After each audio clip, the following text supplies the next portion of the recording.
right? While technology is there to facilitate, we still have a duty to be structured.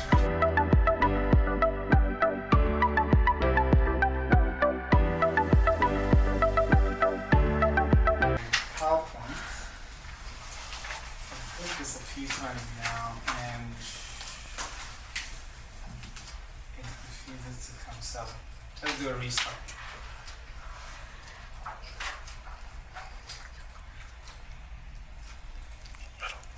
This is the part where you edit out.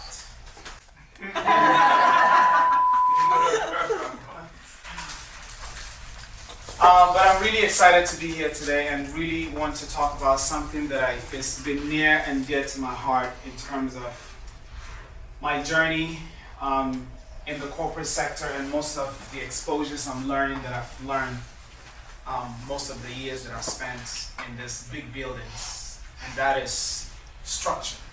Business structure, right? While technology is there to facilitate, we still have a duty to be structured in the way we organize and structure our business. And really, to me, that is the common denominator that I've seen with most of the institutions that have succeeded, is that they have a well-defined structure that allows them to be able to port in technology, and then the technology can push it. I think this idea that technology is going to come and just change everything is false. And a lot of times we are misled when we take that notion, because then you get stuck in it's not doing what you want it to do. And that is negating the 1, 2, 3 steps that we miss. And we'll get there in just a minute here. And I kind of talk through how that kind of fits into what we're going to talk about. Oh, I see the plane on. Is that probably why? I shouldn't. Okay.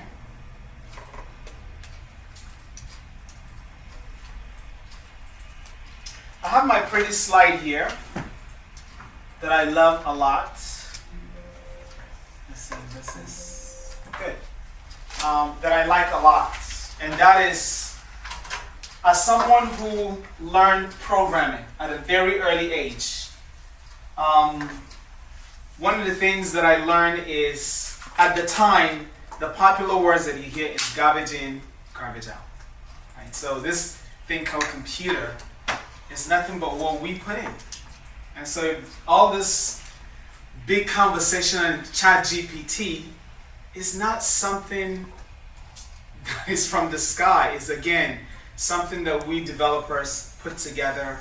But now we have supercomputers that allow us to build models and train them to do things in a certain way. These models are as good as the data that we feed into them. Right? That's the extent that they perform is as good as what we've done. And what you will see over time is versions of these solutions, because we're getting better. And so there's version 2, there's version 3. Everyone have a phone here, and from time to time you get a little push notification from your phone company to say, hey, take an update. Right? Back in the day, it used to be a big thing. Now, take those updates, because it's security, it's patches, there's a lot of bad people out there. And they're trying to compromise your life and then really do bad stuff to you. So, but in this digital age, everything we see is a production of some people somewhere putting codes in a way, and then we train them based on behaviors, and then we continue to make improvements on them just to see. Over the past 2 years, I try not to say most of the companies that I work for, but I focus on an AI document management system. And that is because today in mortgage lending, more specifically, that is probably one industry that is document heavy. When you go buy a house today, it's a big, big stuff. I mean, we got a real estate person here. So you got a lot of paperwork. What are some of the paperwork that you guys deal with? From YouTube, tax return, 30 pay stubs. So let's kick off from there, right? We're gonna let's catch some of these stuff, because it's important that we start to really, and you're gonna see where this is gonna take us, right? So you have And the reason I do mortgages is because I've purchased cars. I've done a lot of purchases, but every time I've gone through these closings for houses, it's a lot.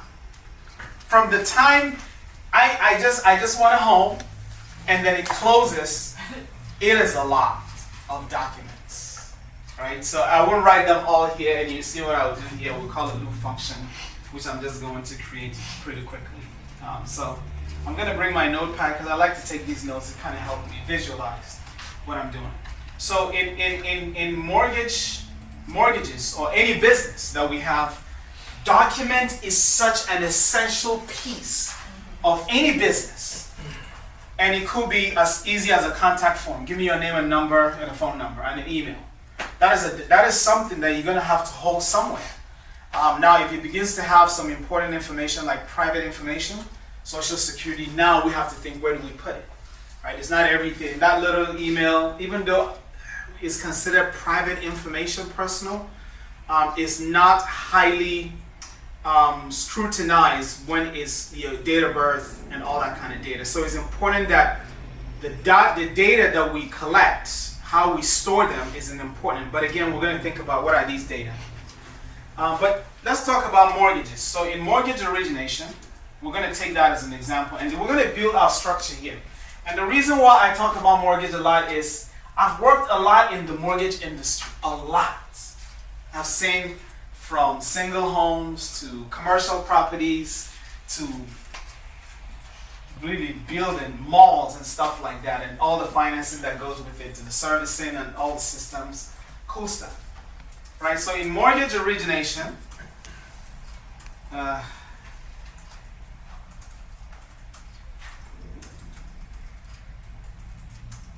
lots of documents, right? And we talked about, so there are two sets of documents here. One is consumer, your client, your patient, your customer. There's a document they're going to provide you. And then there is the institution itself, the document that we're required to provide to the client, disclosures, stuff like that. So we're going to do lender, and then we're going to do consumer. On the consumer side, we're going to need your pay stubs. We're going to need your bank statements. We're going to need you to fill out a 1003, right? That's another form of the 1003 application. What are the form identifiers? W-2s also. So W-2s. So right there in our pay stubs, W-2s. 1099, right? Yeah. So these are all your. So let's do 1099. VA as letters of eligibility, Social Security. Like depends on how they're using Social Security or VA income, depends on. Okay. Like proof of income. So proof of income. There you go. Banks, P&L. Yeah. You know, VA, social disability. So proof of income. It really falls under here, right? All of this really is under here. So we're going to put them here, and then we're going to take your application. So this is the application. And this application is a big application. It holds a lot of stuff. And then we're just going to say XXX. That covers everything. Yeah. Right? That's a loop function that I just wrote. Go through it. Right? And then application, the 1003, 1008, really from the 1003, we have a loan origination system that is going to parse the information and distribute it to all the systems. And then this kicks off the conversation of, okay, this is Mr. Chris, he makes, X amount of money, or he makes this kind of money. And your life, your social, your credit score, all of that stuff is under the 1003. All of your other lifeline information is there. And once we receive this, the next thing we're going to do, we're going back to the same word again.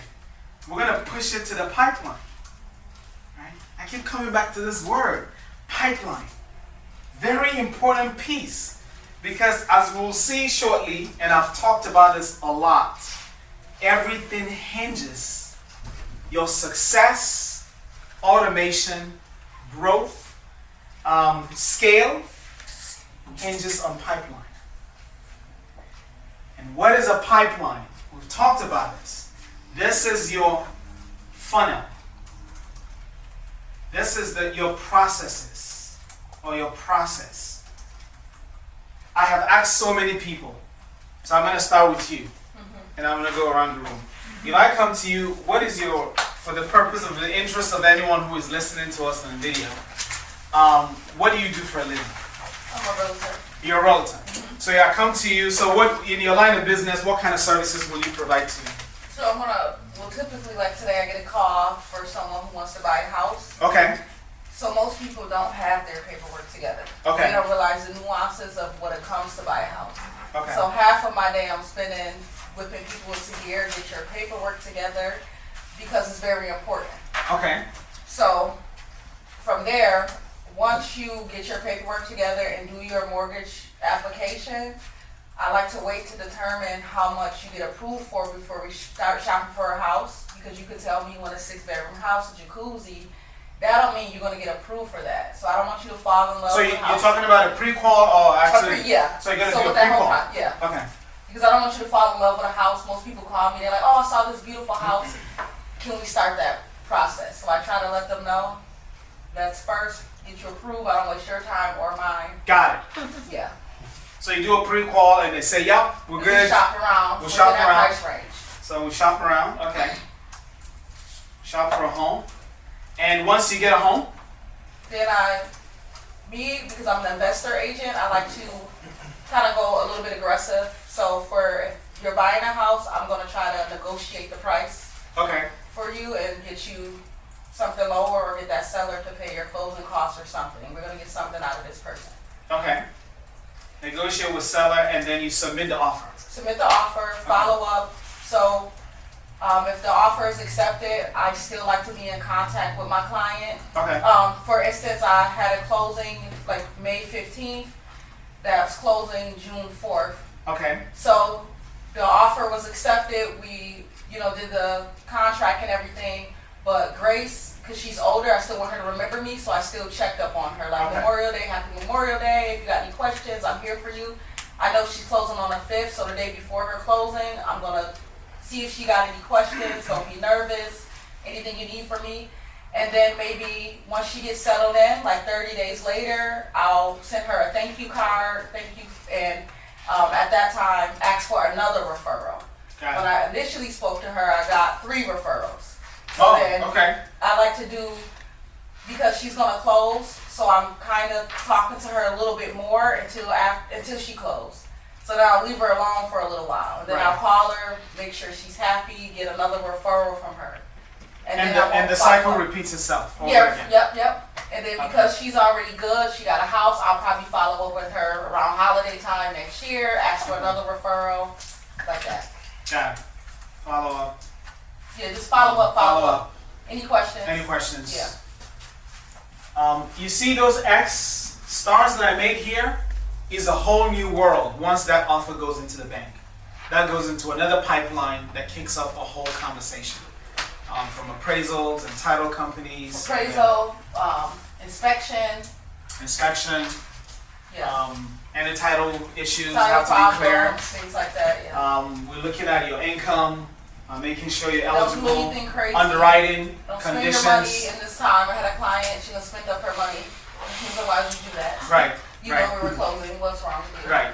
Yeah, Don't go buy anything else don't because this is a very put up your credit. sensitive We started time. off at a 680, how did you come from 680 to 620? What happened? So don't do that. Interest rates, product change, and again, a lot of stuff happens in there. So where am I going with this? Let's go back to what businesses deal with today. We've seen this slide. Well, we before. got to hear from Blaze. Oh yeah, I'm coming. Yeah, well, we're gonna hear from everybody. This is what regular businesses deal with today, and by regular, this has nothing to do with the big banks. They deal with something in the multiples of a lot with this. But every small businesses today, if you're less than $7 million in annual revenue, this is at the core of what you should be looking at every time. And we've seen how these things, while they look so chaotic, the people that are successful are the people that compartmentalize this and structure it and then take technology in, right? And our goal here is to make sure that we are defining that structure That way when you come to us, we can now say these are the solutions that work for you. Otherwise, you're going to be doing a lot of trial and error because we don't know if this is going to work or that is going to work because we don't have that structure. But once you have a defined process, and to me, this is where we should spend most of our time building and defining our structure to kind of see how it is. So these things get crazy very quickly. And because a lot of stuff happens in this phase, we're going to talk about the structures, the documentations, and then how every business differs, right?